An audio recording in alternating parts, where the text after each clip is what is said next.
So I will talk to you about one problem. The whole class will be about one problem and different points of view on that problem. The problem was about distance from a point to a line on a plane. So you imagine a plane, a line, a point on that plane. And the question is to find the shortest distance from this point to that line. Find the point on the line closest to the given point and find the distance to that point. And I will begin with algebra point of view.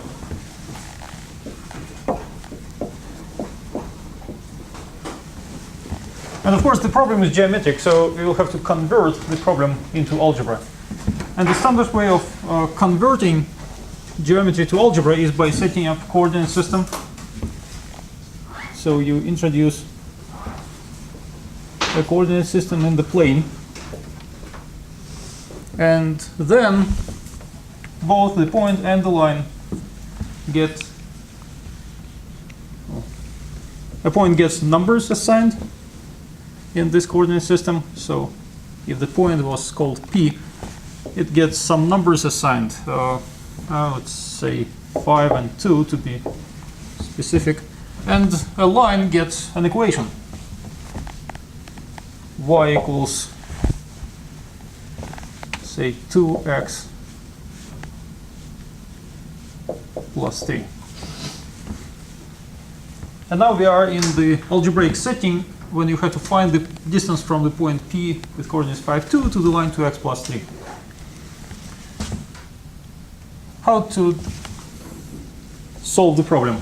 Well, the idea is to take a point on the line, and that point would have some coordinates, unknown coordinates x and y, and then to measure distance from that point to the fixed point P. So distance from that point x, y to the point P can be expressed as the square root of x minus 5 squared plus y minus 2 squared. And once you have that algebraic quantity, what we plan to do is we plan to pretend that point is changing, and what the goal is algebraically, well, the goal is to minimize that quantity. So that's the algebraic interpretation of the whole problem. But now, looking at this algebra,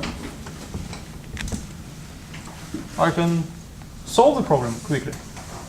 Because now I can look at this square root and thinking about how to minimize this quantity. Well, how to minimize the whole thing, the whole square root? Well, we can minimize the sum of squares inside, right? Now, what do we know about the sum of squares? Each of those squares is positive, right? Not negative, always. So the minimal value of this square can be 0. The minimal value of that square can be 0. So the minimal value of the sum of squares can be 0, right? Now the question is, can I make these two squares 0? Can I choose x and y to make those 0? Because if I can, then that will give me the minimum. And of course I can, right? Can you? So x equals what? 5 makes the first square 0, and y equals what? 2 makes the second square 0. And this expression is definitely minimal when x equals 5, y equals 2. That's solution. That's the point I was looking for. So the point 5, 2 minimizes the distance. I solved the problem. Why not? It won't be on the line? It may not be. May not be? Is it? No. No. So that's the problem. I looked at the problem purely algebraically, and I forgot about the important geometric condition that the point must be on the line.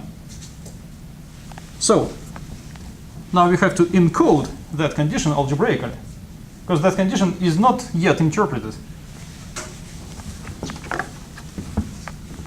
All right, that was the wrong approach.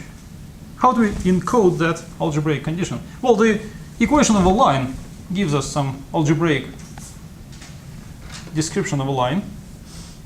So the probably simplest way to incorporate that into algebra is to use this expression instead of y. Right, so I substitute y into that formula for the distance. So the distance is then equal to the square root of x minus 5 squared plus 2x plus 3 minus 2 squared. And now I want to minimize that square root. Now again, looking at this problem purely algebraically, can I do the same trick? Can I try to minimize this square, make it 0 at x equals 5, and also try to minimize that square, make it 0 at x equals something? Will I get a solution? No, because those x's will be different. So now, as we brought that restriction to the function, I cannot do the same trick and get it 0. So the minimal value will not be 0. And what this whole expression looks like, it looks like a function of one variable x. And that was an important step that we made. We converted an expression in two variables, in two unknowns x and y, into expression in one unknown x. And now we can apply the whole strength of calculus 1. Because now we can think of this expression as a function of x of one variable. So call it f of x.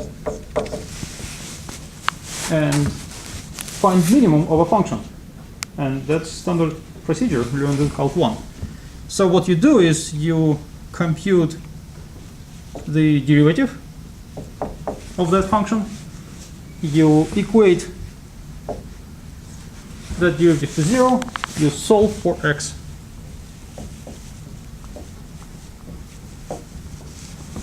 And you find x, and you hopefully find one value only.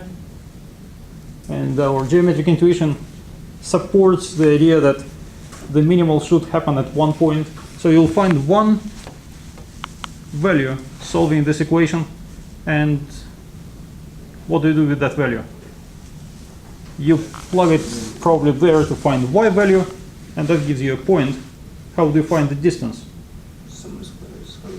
You just plug either this value into this formula and get the value, the shortest distance, or plug both x and y into that formula, get the distance. So once you solve for x, you are practically done. The rest is simple substitution operation. All right, so that's complete solution, isn't it?